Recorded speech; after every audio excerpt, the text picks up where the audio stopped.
안녕하십니까? 네, 이번에는 둘째 시간입니다. 자유의지에 대한 두 번째 시간을 좀 가지도록 하겠습니다.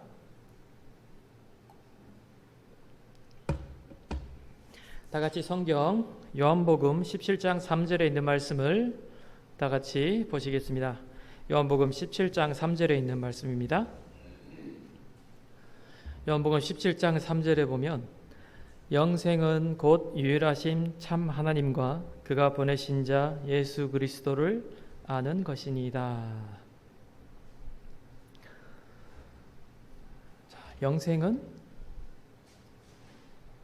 유일하신 참 하나님과 그의 보내신 자 예수 그리스도를 아는 것이다. 이것이 왜 자유의지에 있어서 관계가 있을 것인가에 대해서 여러분들께 말씀을 드리겠습니다. 이번에는 이 두 번째 시간에는요, 실제적으로 이 선택에 있어서 자유의지를 활용함에 있어서 있었던 우리 부조들의 예를 좀 찾아볼 테고요. 또 그 가운데서 있었던 경험들에 대해서 어떤 선택들이 있었고 어떤 자유의지가 있었는가에 대해서 좀 살펴보려고 합니다. 창세기 22장을 펴시겠습니다. 창세기 22장 1절과 2절에 있는 말씀입니다. 창세기 22장 1절과 2절에 있는 말씀입니다. 그 일 후에 하나님이 아브라함을 시험하시려고 그를 부르시되 아브라함아 하시니 그가 이르되 내가 여기 있나이다. 여호와께서 이르시되 내 아들 내 사랑하는 독자 이삭을 데리고 모리아 땅으로 가서 내가 내게 일러준 한 산 거기서 그를 번제로 드리라. 여기에 대한 설명이 부조선지자 148페이지에 설명이 좀 있습니다. 조금 길긴 하지만 여러분들께 좀 읽어드리려고 합니다. 그 명령은 그 아버지의 마음을 고통으로 찢어지게 했음에 틀림이 없었을 다음과 같은 말로 표현되었다. 내 아들, 내 사랑하는 독자 이삭을 번제로 드리라. 이삭은 그의 가정의 빛이요 그의 노령의 위로요 다른 모든 것보다도 약속된 축복의 후사였다. 그런 아들을 사고나 질병으로 잃는다 해도 사랑하는 아버지에게는 가슴이 찢어지는 일이었을 것이요 백발이 된 그를 슬픔에 잠기게 하였을 것이다. 그런데 그는 친히 자신의 손으로 그 아들의 피를 흘리라는 명령을 받았다. 그것은 그에게 도저히 불가능한 일처럼 보였다. 거룩한 율법에 살인하지 말지니라고 했으며 또 하나님께서는 일단 당신께서 금하신 바를 요구하실 리가 없으므로 그는 틀림없이 속임을 당하였을 것이라고 사단은 곁에서 암시하였다. 아브라함은 장막 밖으로 나가 맑게 개인 고요한 하늘의 광채를 우러러 보며 그의 자손이 하늘의 별처럼 셀 수 없이 많으리라던 근 50년 전의 약속을 회상하였다. 만일 이 약속이 이삭을 통하여 성취되어야 한다면 어떻게 그가 죽임을 당할 수 있을까? 아브라함은 자신이 기만을 당했을 것이라고 믿도록 유혹을 받았다. 의심과 고민 중에 그는 땅에 엎드려 이 무서운 의무를 수행해야 할 것인지 주어진 명령의 확실성을 알고자 이전에 결코 그같이 해본 적이 없는 간절한 기도를 드렸다. 그는 소돔을 멸망시키려는 하나님의 계획을 그에게 보여주도록 보내심을 받은 천사들, 바로 이 아들 이삭에 관한 약속을 전달한 천사들을 기억하고 그들을 만나 더 자세한 지시를 받을 희망을 품고 여러 번 하늘의 사자들을 만났던 곳으로 가보았다. 그러나 아무도 그를 구원하러 오지 않았다. 암흑이 그를 애워싼 것처럼 보였다. 그러나 내 아들, 내 사랑하는 독자 이삭을 데리고 가라는 하나님의 명령은 그의 귀에 쟁쟁이 울리고 있었다. 그 명령에 순종해야 했으므로 그는 감히 지체할 수 없었다. 날이 밝아오므로 그는 여행길에 올라야 하였다. 여러분들도 많이 보셨을 테고 또 많이 생각해 보셨을 이야기인데요. 이 아브라함에게 있었던 이 사건은 저에게 있어서도 이것을 대비를 해봤을 때 아주 큰 고민에 빠뜨리게 하는 하나님의 명령이었습니다. 여기에 살인하지 말지니라. 그러면 이 이삭은 과연 죽임을 당할 만한 이유가 있다면 납득이 되잖아요. 그렇죠? 그것을 아니면 하나님께서는 이것을 왜 하라고 하시는지 이유를 설명을 해주시든지, 아니면 이삭이 죽을 만한 어떤 죄가 있다든지, 그런 것에 대한 고민이 되었습니다. 사단은 옆에서 하나님의 말씀에 살인하지 말지니라 되어 있지 않느냐, 왜 하나님께서 이런 명령을 하시리라고 생각이 할 수 있겠느냐, 이 질문을 자꾸 던지는 거죠.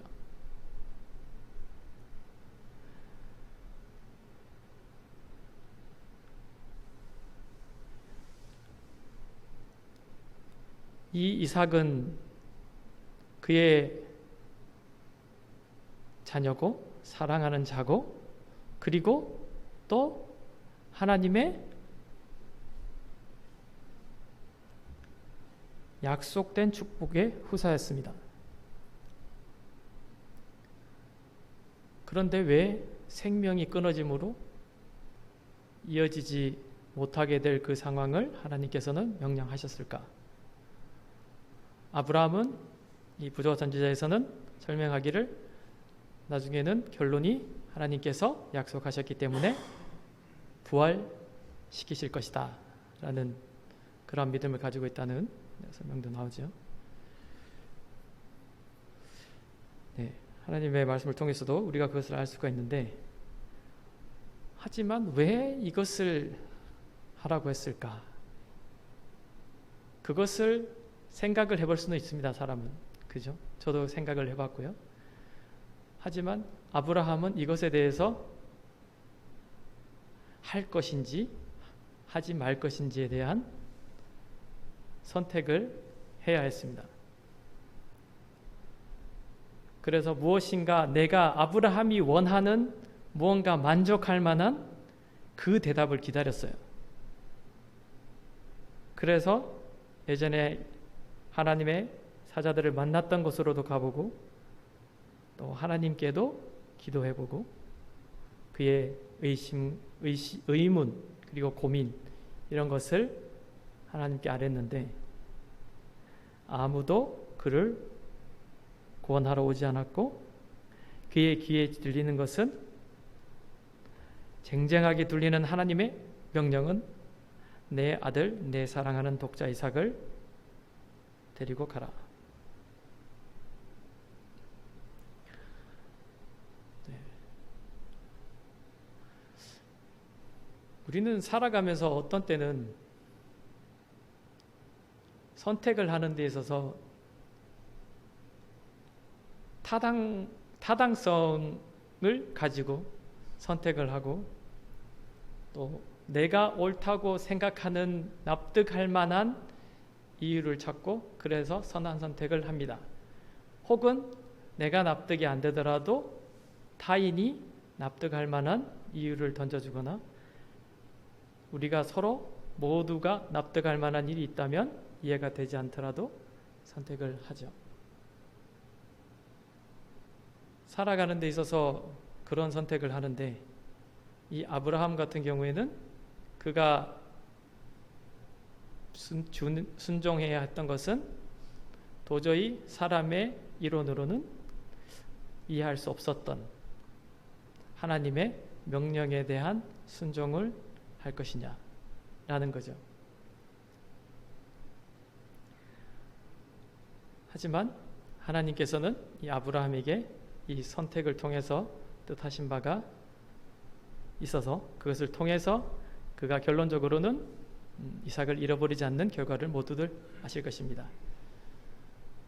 제가 지금 이곳에서 이 사건에 있어서 여러분들께 요점을 두고 싶은 부분은 바로 그러한 하나님께서 고민하게 하셨던 그 부분이에요. 하나님께서는 아브라함에게 고민하게 하셨고 그 고민에 있어서 핵심은 하나님의 말씀을, 명령을 순종할 것이냐. 다른 부분들에 대해서는 일단 말씀드리지 않고 그 부분에 대해서 좀 요점을 두고서 보겠습니다. 여러분들도 그것을 염두에 두시고요. 하나님께서는 왜 그러한 명령을 하셨을까? 그런데 아브라함은 그 선택을 하는 데 있어서 무엇을 중점에 뒀을까? 아브라함이 근데 어떠한 사인도 오지 않았는데, 하나님으로부터 어떤 납득할 만한 이유가 오지는 않았는데, 그런데 한 가지 확실한 것이 있었어요. 그것은 바로 하나님께서 명령하시는 그 명령이 귀에 쟁쟁이 들렸다. 그 부분이잖아요. 그 부분 하나를 믿었으니까 납득이 가지 않아도 간 거예요. 그죠? 그러면 이 아브라함이 이 명령을 순행할 수 있었던 가장 기초적인 것은 그가 그러면 사단이 얘기했던 살인하지 말라는 그 계명이랑 충돌하는데? 라고 하는 이야기. 약속받을 축복의 우사가 끊어지는 것이 타당해? 라고 하는 음성과, 하지만 하나님께서 얘기하시는 너의 사랑하는 내 축복의 우사를 이을 이삭을 바치라 는 것의 부분에 있어서는 하나님께서는 명쾌하게 답을 알려주신 거예요. 하나님의 명령이 그렇게 하고 있다라는 것을 아브라함은 알고 있었어요. 그렇지 않다면 그는 그 사이에서 고민해야 하죠.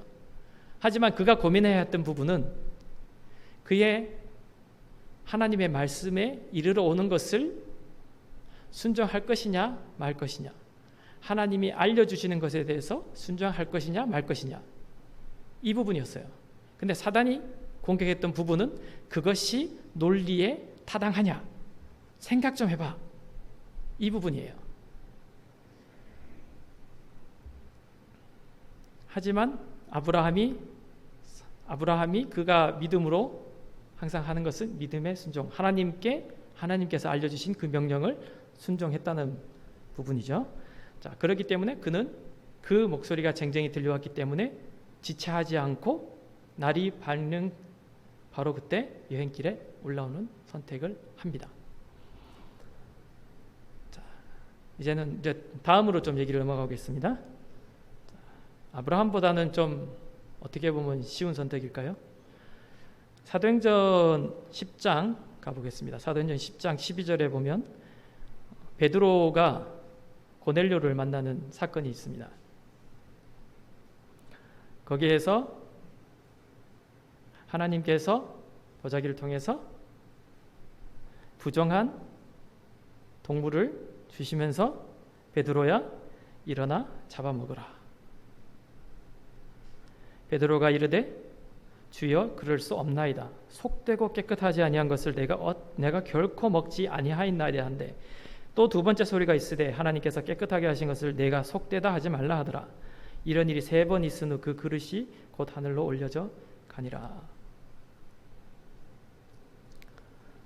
이 사건에 대해서 사도행전에서는 그 환상으로 베드로는 책망과 교훈을 받았다. 이것은 그에게 하나님의 목적 곧 그리스도의 죽으심으로 이방인들이 유대인들과 같이 고뇌 축복의 후사가 될 것임을 나타내었다. 그러나 아직 제자들 중에 아무도 이방인들에게 복음을 전하지 아니하였다. 그들의 마음 가운데는 그리스도의 죽으심으로 이미 무너진 장벽이 아직도 존재하여 그들의 노력은 유대인들에게만 국한되어 있었다. 이것은 그들이 이방인들을 복음의 축복에서 제외된 사람들로 생각한 까닭이었다. 이제 주께서는 하나님의 계획의 범위가 세계적인 것임을 베드로에게 가르치고자 하셨다. 많은 이방인들이 베드로와 다른 사람들의 전도를 흥미있게 듣고 있었으며 많은 헬라파 유대인들이 그리스도를 믿는 신자들이 되었지만 고넬료의 개종은 이방인들 가운데 가장 중요한 일이 될 것이었다. 이 사건을 보면 베드로가 가지고 있었던, 그가 이때까지 인도함 받고 그가 말씀에 대한 이해를 가지고 살아왔던 그의 삶에 대해서 반대를 알려주시는 거예요. 반대 방향을. 분명히 이것은 부정하기 때문에. 그리고 이 베드로는 그 기초가 어디 있었습니까? 왜 먹지 않았죠? 여기에 보면은 처음에 대답할 때 속되고 깨끗하지 아니한 것을 내가 결코 먹지 아니하였나이다, 이렇게 얘기를 해요. 처음에는. 제가 생각해 보니까 제가 알고 있는 게 먹지 않는 건데요. 근데 두 번째 하나님께서 얘기를 하시니까 하나님께서 깨끗하게 하신 것을 내가 속되다 한데, 하나님께서 그에게 하나님께서 깨끗하게 하신 것을 내가 속되다 하지 말라. 하나님께서 이렇게 설명을 해주세요. 베드로가 내가 가지고 있는 나의 하나님에 대한 말씀에 대한 이해와 내 생각과 이런 것을 종합해서 보건대 이거는 안 먹어야 됩니다. 그랬더니 하나님께서 깨끗하게 하신 것을 내가 속되다 하지 말라.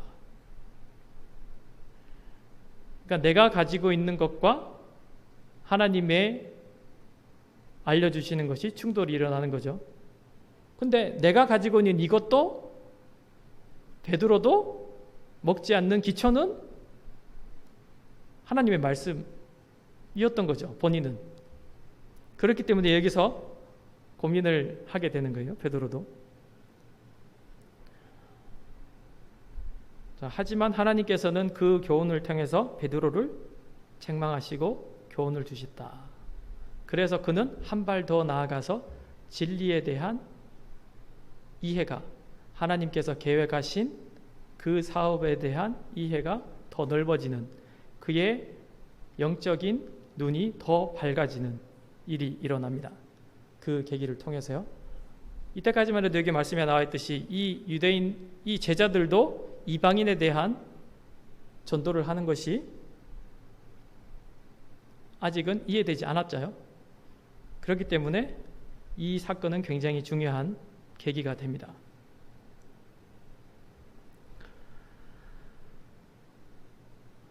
그래서 이 선택을 하는 데 있어서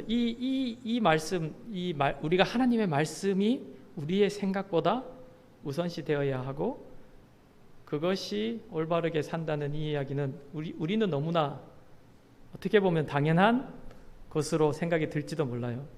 근데 가만히 생각해 보면 내가 실제적으로 그것을 닥쳤을 때에 하나님께서 나에게 알려주시는 그 빛에 대해서 내가 과연 그렇게 쉽게 순응할 수 있는가 봤을 때에 여기에 나온 아브라함과 베드로를 통해서도 우리가 똑같은 인간이잖아요.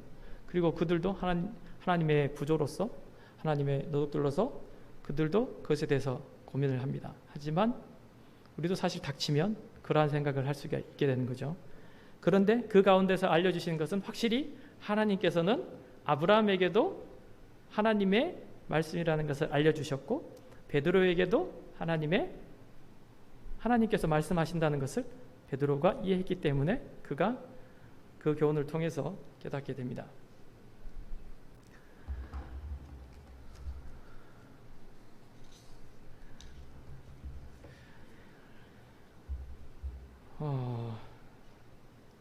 이 선택이라는 것은 사실 어떻게 보면 우리가 일반적으로 상식적이라고 할까요? 일반 사회에 나가서도 올바른 것을 선택하는 건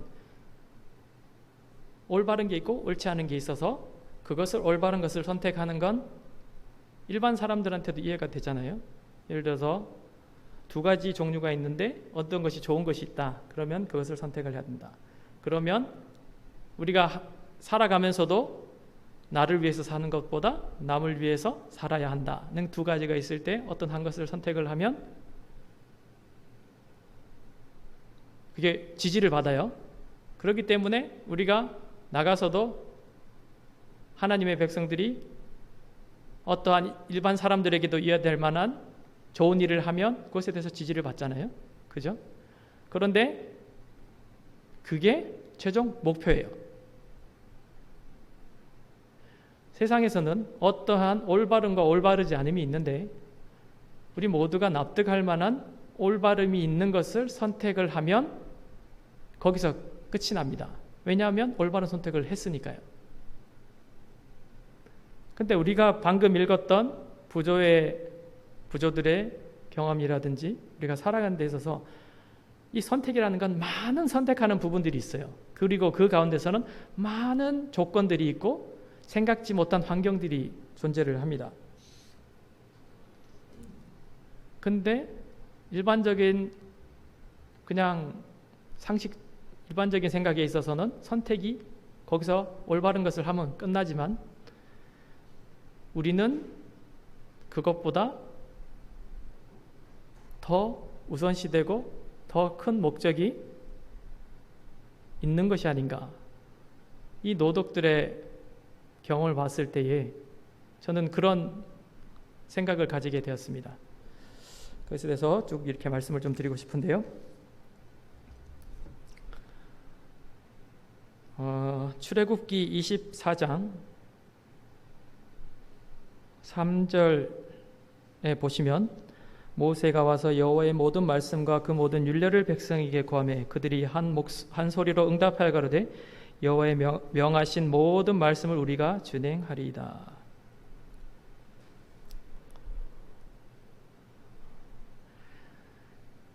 이스라엘 백성들이 시내산에서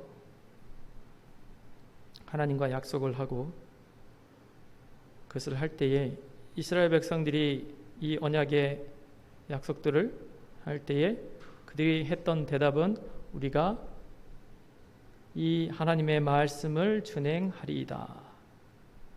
이것이 그들의 대답이었고 그들의 선택이었죠. 그리고 그것이 그들이 생각하는 올바름이었어요.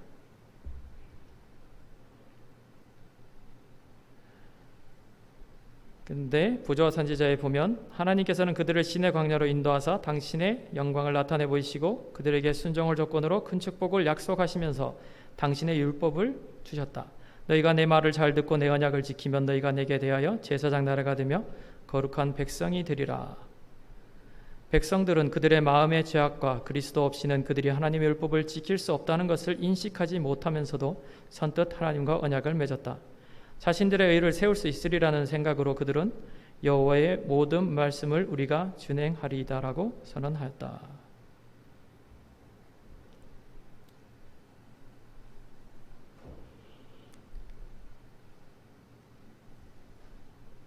일반적으로 우리가 생각하는 선택의 올바른 것을 선택하는 것은 어떠한 이러한 올바른 명령, 옳고 그름에 대한 명령이 있을 때에 올바른 것을 선택하는 것이 가장 올바른 선택이다 라고 객관적으로라도 인정을 받습니다. 하지만 이스라엘 백성들이 그들 앞에 옳고 그름에 대한 것을 판단할 수 있는 하나님의 율법, 하나님의 말씀을 주셨을 때에 그들이 깨달아야 할 것은 그 말씀에 대해서 올바른 것을 판단하고 그것을 행하는 것이 아니었습니다. 여기에서도 나와 있듯이 그들이 깨달아야 될 것은 그들의 마음의 죄악과 그리스도 없이는 그들이 하나님의 율법을 지킬 수 없다는 것을 인식하는 것이 그들에게 우선시 되어야 될, 그들의 이해해야 될 가장 중요한 요점이었어요.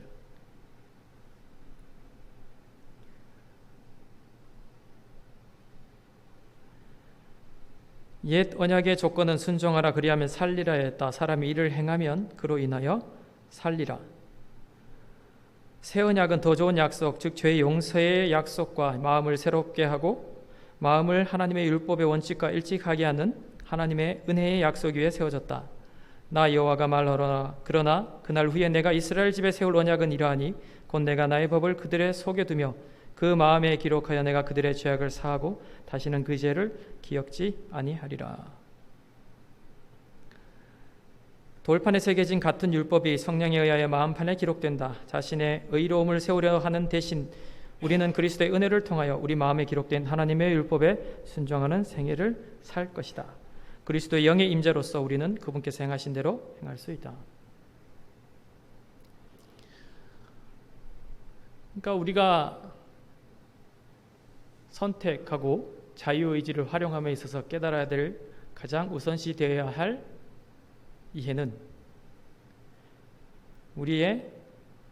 우리가 그리스도의 은혜를 통하여 우리 마음에 기록된 하나님의 율법에 순종하는 생애를 살게 되어야 된다는 거죠. 그래서 그것을 드러나게 결론적으로 그것을 순종하는 생애를 살아야 되는 목적이 그것도 물론이와 그것을 이루기 위해서는 이스라엘 백성들이 이해하지 못했던 것은 그것과 같이 하나님의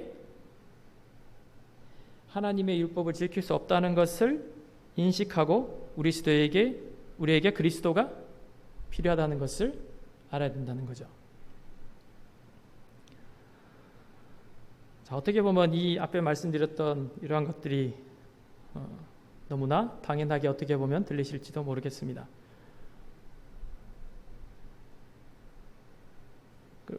이것에 대해서는 우리가 많은 말씀들을 연구를 하고 우리가 또 깨달은 바가 있죠. 그래서 그렇다면은 겸손이라는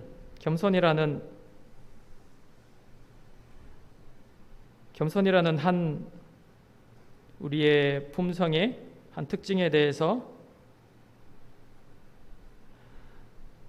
생각을 해봤을 때에 우리는 그 겸손을 얻기 위해서 어떻게 해야 된다고 알고 있으십니까? 우리는 나는 마음이 오냐고 겸손하니 나의 멍에를 메고 내게 배우라. 그리하면 너희 마음이 쉼을 얻으리니 너희 안에 이 마음을 품으라. 곧 그리스도 예수의 마음이니. 마태복음과 빌립보서에 있는 말씀인데요.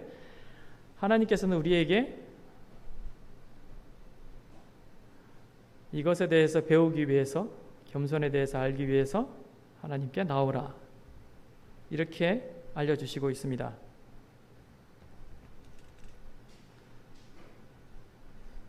선지자 왕에 보면은 하나님께서 그들을 가르쳐 주시고 발을 걸음마다 인도해 주시도록 하나님을 의지하는 겸손의 골짜기에는 비교적 안전이 있다. 그러나 말하자면 높은 봉우리에 선 사람들과 저희 지위로 인해 탁월한 지혜를 가졌다고 생각되는 사람들은 가장 큰 위험 중에 있다. 이러한 사람들이 하나님을 의지하지 아니하면 분명히 실패할 것이다. 솔로몬에 대한 이야기를 하시면서 솔로몬이 왜 실패를 했느냐에 대한 것을 얘기를 하시면서 그가 가지지 못했던 겸손이, 그가 가졌던 부와 지혜와 그 모든 축복들이 하나님 안에서의 겸손을 가지지 못했기 때문에 쓰러졌다는 것에 대해서 말씀하시면서 이렇게 말씀을 하십니다. 그래서 그러한 겸손을 유일하게 우리가 이룰 수 있는 것은 하나님께 나아가는 것이고 하나님으로부터 하나님을 의지하고 그것을 받아야 된다는 것이다 라는 이야기인데요. 그렇다 그러면 우리는 하나님을 알고 하나님께 나아가고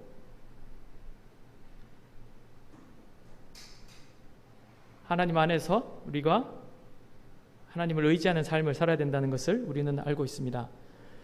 그렇다 그러면 하나님을 알지 못하는 자는 어떠한가? 우리는 이러한 하나님을 의지하고 하나님에 대해서 대한 이야기는 우리가 알고 있는 이 하나님을 믿는 자들 가운데서는 너무나 많이 듣고 알고 있는 이야기입니다. 그렇다 그러면 그렇지 않은 자들에 대해서는 어떠한가? 그러면 그들은 우리와 다른가? 로마서 2장 14절에 율법 없는 이방인이 본성으로 율법의 일을 행할 때에는 이 사람은 율법이 없어도 자기가 자기에게 율법이 되나니 이런 이들은 그 양심이 증거가 되어 그 생각들이 서로 혹은 고발하며 혹은 변명하여 그 마음에 새긴 율법의 행위를 나타내느니라. 이스라엘 백성들이 시내산에서 주어진 그 율법에 대해서 그들이 하나님에 대해서 그들이 지킬 수 없었기 때문에 하나님께 나아가야 된다는 것을 아까 설명을 드렸잖아요. 그렇게 된 결과가 어떻게 됩니까? 그 시내산에서 주어진 율법이 그들에게 선포된 바로 직후에 얼마 지나지 않아서 그들이 하나님을 버리는 일이 일어나죠. 그 속에서 보면 하나님께서 주시는 그 율법에 대한 것은 우리가 그것을 순종하고 지키기 위해서는 하나님께 나아가야 된다는 것을 확실하게 말씀을 하고 있습니다. 그렇다면 여기에 나온 로마서 2장에 나온 이 율법 없는 이방인, 이들은 이 말 그대로 본다 그러면 그들에게도 이 율법에 대한 그 양심이 증거가 되어서 이 율법에 대한 적용이 된다는 것을 설명하고 있습니다. 로마서 1장 18절에 있는 말씀을 읽어드리겠습니다. 하나님의 진노가 불의로 진리를 막는 사람들의 모든 경건치 않음과 불의에 대하여 하늘로조차 나타나나니 이는 하나님을 알 만한 것이 저희 속에 보임이라. 하나님께서 이를 저희에게 보이셨느니라. 창세로부터 그의 보이지 아니하는 것들 곧 그의 영원하신 능력과 신성이 그 만드신 만물에 분명히 보여 알게 되나니 그러므로 저희가 핑계치 못할지니라. 로마서 3장 29절과 30절에 있는 말씀인데요. 하나님은 홀로 유대인의 하나님뿐이시뇨 또 이방인의 하나님은 아니시뇨 진실로 이방인의 하나님도 되시느니라. 할례자도 믿음으로 말미암아 또는 무할례자도 믿음으로 말미암아 의롭다 하실 하나님은 한 분이시니라.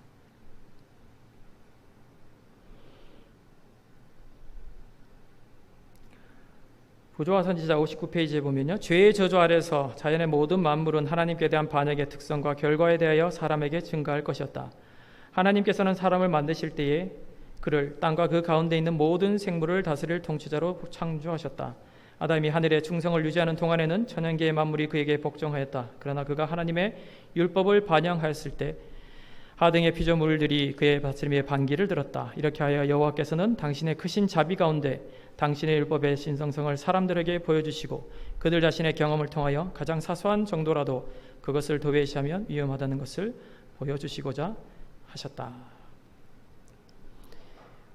이 로마서 2장에 있는 말씀과 아까 읽어드렸던 1장과 3장에 있는 말씀들을 종합해 보면 이 율법 없는 이방인 그리고 율법을 알지 못하는 이방인이라 할지라도 그들이 확실하게 알게 되는 것은 하나님에 대해서 알게 된다는 거죠. 그래서 그것이 하나님을 알게 되었을 때에 그들에게 깨닫는 것이 무엇인가는 그리스도인이든 혹은 하나님을 아는 자들이든 하나님을 모르는 자들이든 하나님께서는 그들에게 그것을 알려주시고 알게 하신다는 거죠. 그렇다 그러면 그들의 결론은 어떻게 되는 겁니까? 하나님을 믿는 자들이든 못 믿는 자들이든 이스라엘 백성과 같이 동일하게 모든 사람은 그들이 깨달아야 될 것은 가장 우선적으로 깨달아야 할 것은 그들이 율법 앞에서 순종해야 될 것은 하나님의 필요성과 그리스도의 필요성, 자기 자신이 할 수 없다는 것을 깨닫게 되는 거죠. 그래서 이 땅에서 어떠한 선행을 이루고 살았다 한다 하더라도 그가 그의 마음 가운데에 하나님께서 알려주시는 그 하나님을 아는 것에 있어서 그가 올바른 깨달음을 갖지 아니한다면 그들은 영생할 수가 없는 것이 되는 거죠. 그렇기 때문에 제가 맨 처음에 읽어드렸던 요한복음에 있는 말씀, 영생은 유일하신 참 하나님과 그의 보내신 자 예수 그리스도를 아는 것이니다 라는 것이 그들에게도 동일하게 적용이 될 것입니다.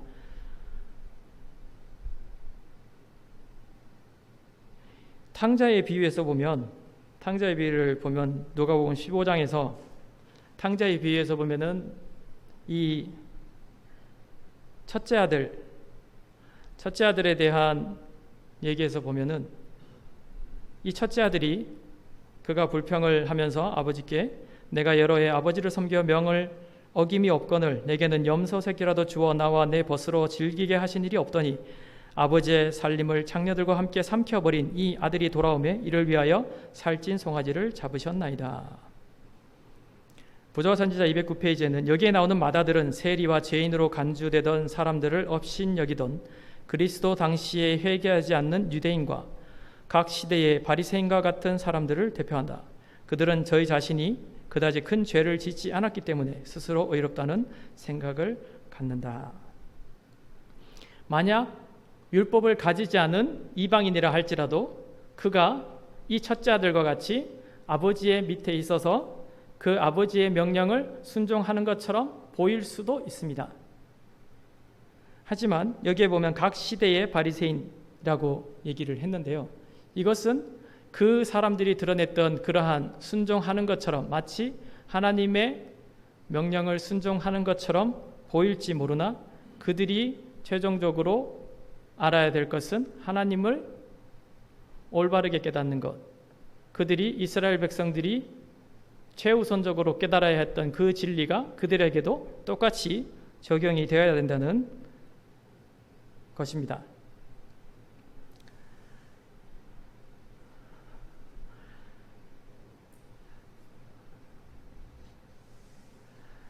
네.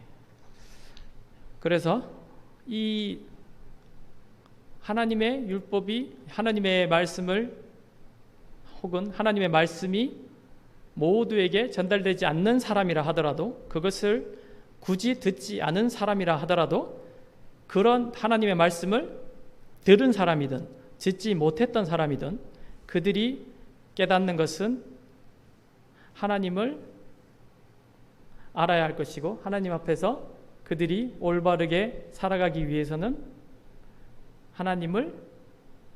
하나님께서 해주셔야 된다는 것만을 알아 깨닫게 된다는 거죠. 자, 그래서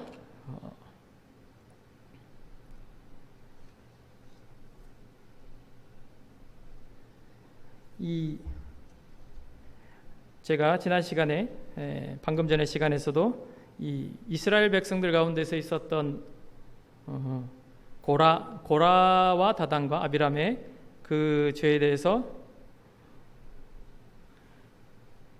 설명을 드렸었는데요. 이 고라와 다단과 아비람은 그들이 멸망당했던 이유에 대해서 부조와 선지자 404페이지부터 쭉 있는 말씀들에 설명을 하시면서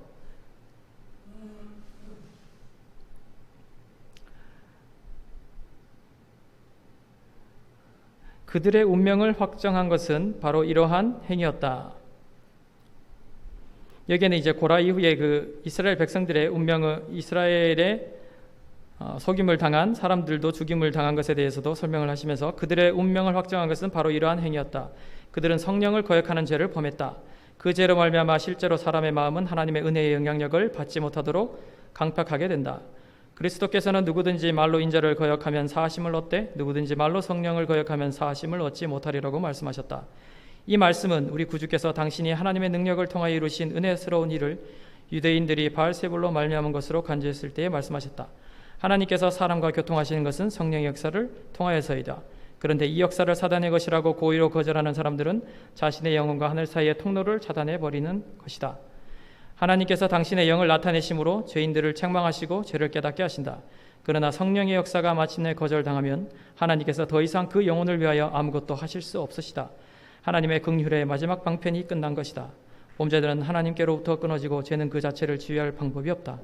그 이상 더 죄인으로 하여금 죄를 깨닫게 하고 회개하게 할 수 있는 하나님의 능력이 남아있지 않다. 버려두라는 것이 하나님의 명령이다. 그 후에는 속죄하는 제사가 없고 오직 무서운 마음으로 심판을 기다리는 것과 대적하는 자를 소멸할 맹렬한 불만 있으리라. 네.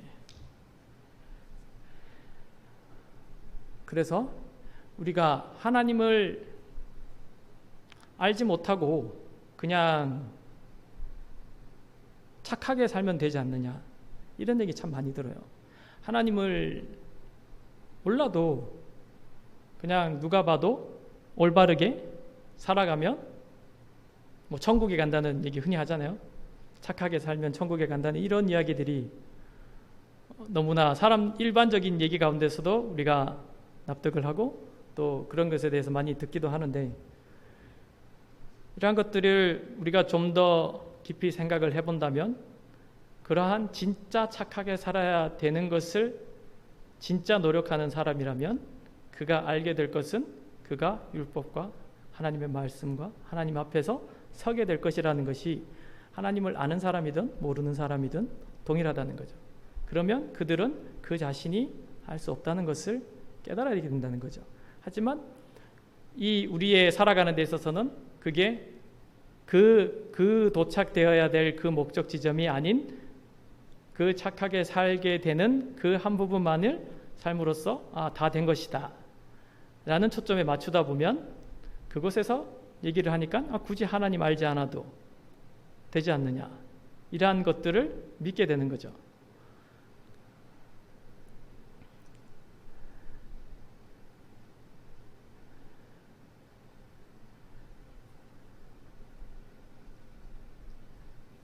그래서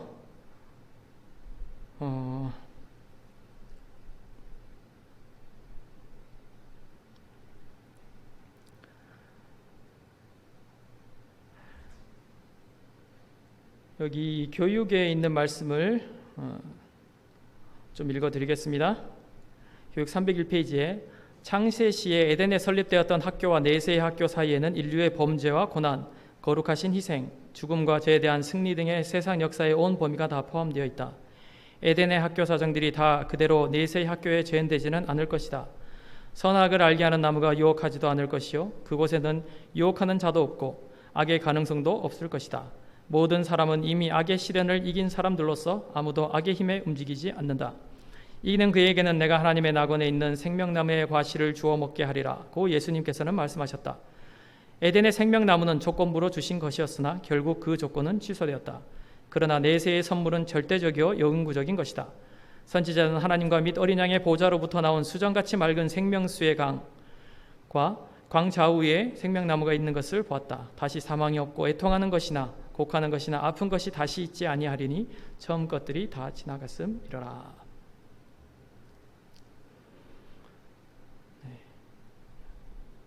만약 지금 착하게 살기 위해서 선과 악에 있어서 언제나 선한 길을 드러내는 그러한 사람이 그렇게 살아간다 그러면 언제나 그것은 선과 악에 휘둘릴 가능성으로 그렇게 살아가야 된다는 얘기가 되겠죠. 일반적인 착한 사람이라는 것은요, 언제나 선과 악이 있는데 그 가운데서 요동치는 삶을 살아야 된다는 그러한 얘기가 되지만, 여기에서는 그 악의 힘에 대해서 움직이지 않는 사람이 되어버리는 것에 대한 설명을 하고 있습니다. 교육에서.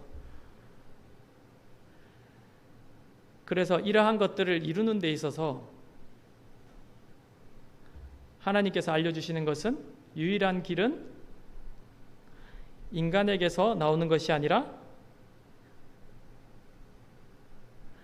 하나님께로부터 그리스도에게서만이 나온다는 것이 바로 요한복음 17장 3절에서 말씀하셨던 그것이죠. 그래서 마무리를 하면서 여러분들께 읽어드리고 싶은 말씀은 여호수아 24장 15절에 만일 여호와를 섬기는 것이 너희에게 좋지 않게 보이거든 너희 조상들이 강 저쪽에서 섬기던 신들이든지 또는 너희가 거주하는 땅에 있는 아모리 족속의 신들이든지 너희가 섬길 자를 오늘 택하라. 오직 나와 내 집은 여호와를 섬기겠노라 하니. 열왕기상 18장 21절에 엘리야가 모든 백성에게 가까이 나아가 이르되 너희가 어느 때까지 둘 사이에서 머뭇머뭇하려느냐. 여호와가 만일 하나님이면 그를 따르고 바알이 만일 하나님이면 그를 따를지니라 하니 백성이 말 한마디도 대답지 아니하는지라. 예레미야 9장 23절과 24절에 있는 말씀입니다. 여호와께서 이와 같이 말씀하시되 지혜로운 자는 그의 지혜를 자랑하지 말라. 용사는 그의 용맹을 자랑하지 말라. 부자는 그의 부함을 자랑하지 말라. 자랑하는 자는 이것으로 자랑할지니 곧 명철하여 나를 아는 것과 나 여호와는 사랑과 정의와 공의를 땅에 행하는 자인 줄 깨닫는 것이라. 나는 이 일을 기뻐하노라. 여호와의 말씀이니라. 정노의 계단 17페이지에 있는 말씀입니다.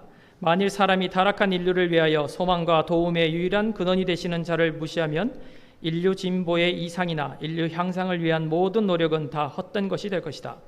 각양 좋은 은사와 온전한 선물이 다 위로부터 빛들의 아버지께로서 내려온다. 그를 떠나서는 참으로 아름다운 품성이 있을 수 없다. 하나님께로 가는 유일한 길은 곧 그리스도이시다. 그리스도께서 말씀하시기를 내가 곧 길이요 진리요 생명이니 나로 말미암지 않고는 아버지께로 올 자가 없느니라고 하셨다.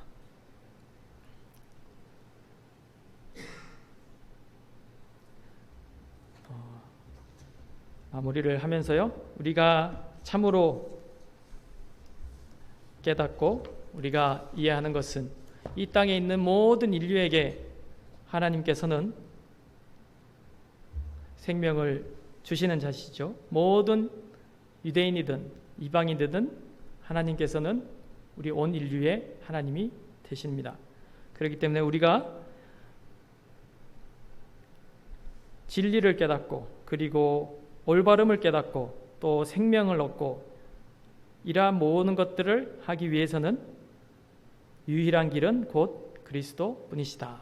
이렇게 설명을 했습니다.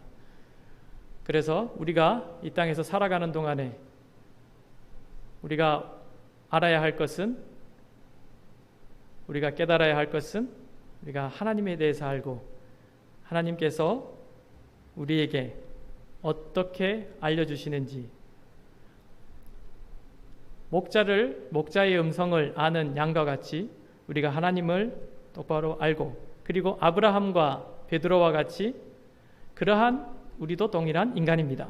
하지만 그들에게 하나님께서는 말씀하시고 알려주시고 깨닫게 해주셨죠. 그와 같이 우리도 그 목자를 따라가는 양과 같이 하나님의 음성을 들으며 하나님을 알게 되시는 우리 모든 성도님들 되시기를 바라면서 이상으로 마치도록 하겠습니다.